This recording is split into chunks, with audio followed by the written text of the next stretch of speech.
muchas gracias por la invitación.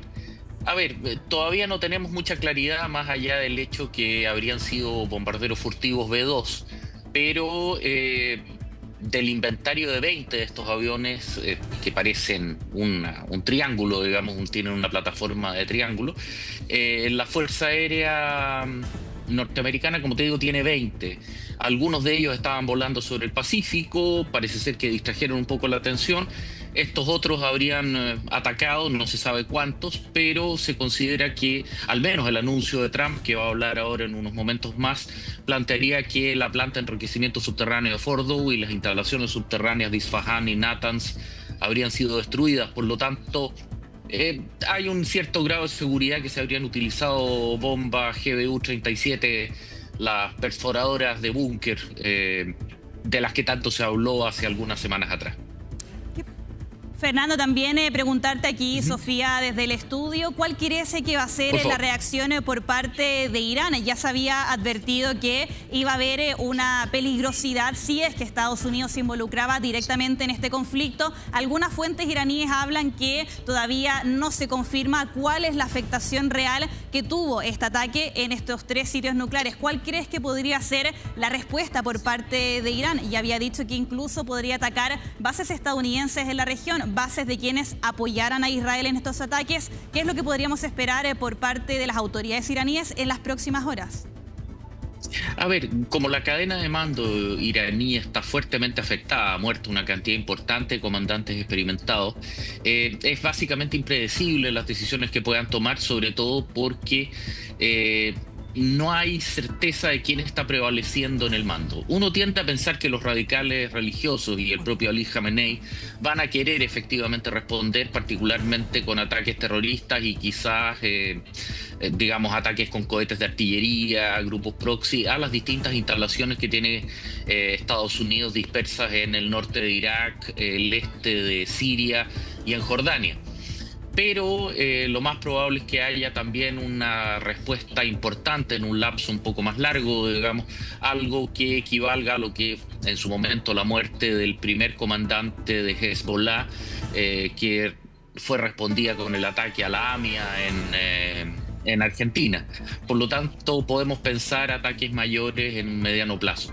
Hoy día, sin embargo, vamos a tener un fuerte choque entre grupos más, laicos más razonables, donde pienso particularmente el presidente Peveshkian, y por el contrario, grupos más radicales como los comandantes de la Guardia Revolucionaria Islámica, que probablemente van a querer atacar. Pero con la ya destrucción total de su capacidad militar, de su capacidad nuclear, te vamos a interrumpir 2 segundos, vamos a la franja electoral, seguimos en Canal 24 Horas, ya retomamos contigo.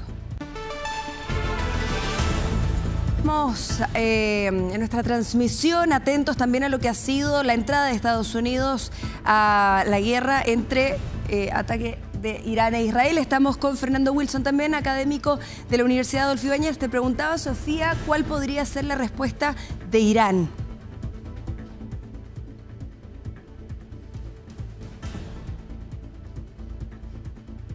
Claro, estamos con algunos problemas de audio con Fernando Wilson, lo decía Josefa, analista internacional, hablando, y habíamos hablado también con Fernando en los últimos días, ahí retomamos el contacto de lo que estaban siendo estos ataques cruzados entre Israel e Irán. La principal duda, ¿qué iba a pasar si Estados Unidos se involucraba? Donald Trump ha dicho que ha sido un ataque con éxito. Algunos medios iraníes hablan, Fernando, de que estos sitios habían sido evacuados, que al parecer ya tampoco existía ese problema de qué iba a pasar con el material nuclear, por ejemplo.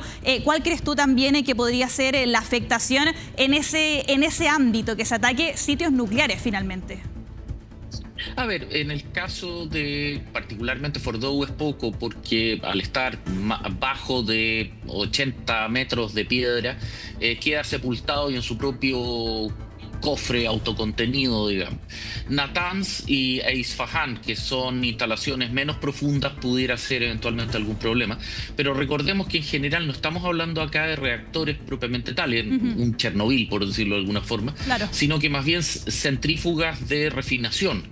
Por lo tanto, si bien es cierto, hay problemas de liberación de químicos altamente tóxicos y de algún grado de radiación, no es equivalente a un reactor nuclear propiamente tal. Ahora, la desarticulación completa, digamos, o grave del programa nuclear iraní probablemente los lleve a una reacción de tipo asimétrico, donde podemos esperar un ataque terrorista, digamos, en cualquier parte del mundo. Sí, si la muerte del comandante Hezbollah generó la AMIA, cualquier cosa puede ocurrir ahora. ¿Qué podríamos justamente esperar dentro de los próximos días? Tal vez ya los ataques y la escalada de las ofensivas que hemos tenido entre Israel e Irán en los últimos días quizás no sea simplemente esa la tónica. ¿Se podrían esperar ataques en otros puntos aliados, por ejemplo? Digamos, nuevamente ahí entramos, claramente sí, y de hecho Irán lo ha hecho con anterioridad, y los grupos afiliados, sobre todo los grupos proxy del eje de la resistencia, lo han hecho.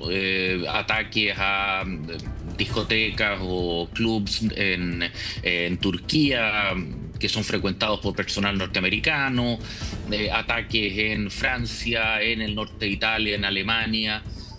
No podemos descartar el propio Estados Unidos e incluso América Latina. Por lo tanto, la verdad es que ahí entramos dentro de una dinámica en la cual es básicamente especulación. Pero lo que no cabe duda es que si los ayatolás y la República Islámica busca mantener su estructura institucional, tiene que buscar una legitimación, un cierto grado de respetabilidad frente a su propio público, ya que la gran herramienta que utilizó durante 20 años para justificar su legitimidad, es decir, golpear a Israel y la capacidad nuclear que el presidente Ahmadinejad tanto presumió, etcétera, está quedando prácticamente destrozada. Claro. Y convengamos que más allá de daños en Israel, una cantidad no menor de muertos, pero el hecho concreto es que Israel sigue teniendo fuerzas armadas funcionales e Irán ya no. También quería hablar, Fernando, un poco, ¿cuál crees tú que es la razón por la que Donald Trump finalmente decide atacar estos 3 sitios nucleares, involucrándose directamente en esta guerra, en esta escalada del conflicto que hemos visto en Medio Oriente? Comentábamos con Josefa que hace un par de días solamente dijo: tengo 2 semanas para analizar, ver si efectivamente atacaremos el territorio persa. ¿Qué crees tú que fue lo que cambió durante estos 2 días que finalmente hoy comunica y confirma que atacaron estos 3 sitios nucleares? El hecho de que Irán tenía perfectamente claro de que sus activos nucleares eran un instrumento que o los utilizaba ahora, probablemente en una bomba sucia o en algún otro instrumento más limitado que una bomba atómica propiamente tal, o los perdía. Por lo tanto, el riesgo de no intervenir significaba dejarle a el régimen teocrático la última arma viable que le quedaba en la mano. Y ante ese riesgo era mejor simplemente cerrar la ventana y, salir de esto. Ahora, el ataque, y sobre todo el ataque simultáneo en 3 instalaciones de manera sistemática, que no viene seguido al menos por reportes de operaciones continuas, es decir, Estados Unidos intervino en esto, destruyó estos 3 blancos en particular y se retira de una guerra en la que no quiere tener mayor participación. Si intervino es porque claramente tenía una percepción de riesgo inminente y de posibilidades que le quedaban a los ayatolás. Hoy día esa posibilidad salió de la ecuación y deja a los contendores originales continuar combatiendo o Fernando, negociando. Sí, ese punto a mí me parece clave, porque uno se pregunta, cuando entra Estados Unidos en una guerra, no pareciera ser que deja a los contendores principales en su asunto. ¿No podríamos ver una intervención más directa o una repetición de una intervención de Estados Unidos dentro de los próximos días? A menos que alguno de los blancos atacados, mencionados, digamos, Isfahan, Natanz y Fordow, no hubiese quedado totalmente neutralizado, pudiera eventualmente ser necesario, pero tiendo a creer que la idea norteamericana es solamente intervenir en estos casos donde poseen capacidades únicas, y en el resto de los potenciales simple y sencillamente no creo que sea necesario. Las Fuerzas Armadas israelíes tienen todos los recursos necesarios para continuar con sus operaciones. El tema central más bien es que yo creo que Trump ahora con esto va a presionar fuertemente a Israel para llegar a un acuerdo político con Irán al más breve plazo, por cuanto el programa nuclear para todos los efectos prácticos está devastado. Por lo tanto, sería perfectamente posible llegar a algún tipo de acuerdo y presionar a Irán para el cual solo sentarse a una mesa con los israelíes ya sería una percepción de derrota, se convierte en el principal problema. Fernando, también quería preguntarte respecto a el tema de las conversaciones, porque algunos medios reportan que Estados Unidos no atacaría presuntamente de nuevo a Irán en esa intención, como decías tú, de sentarse a conversar, de hablar, de presionar respecto al programa nuclear. ¿Crees que eso pasaría con estos ataques? ¿Irán estará dispuesto, a hablar con Estados Unidos? Te dejo porque tenemos también información. Sí, en solo algunos segundos va a terminar la franja electoral y nosotros tenemos que justamente continuar con nuestra emisión de 24 horas.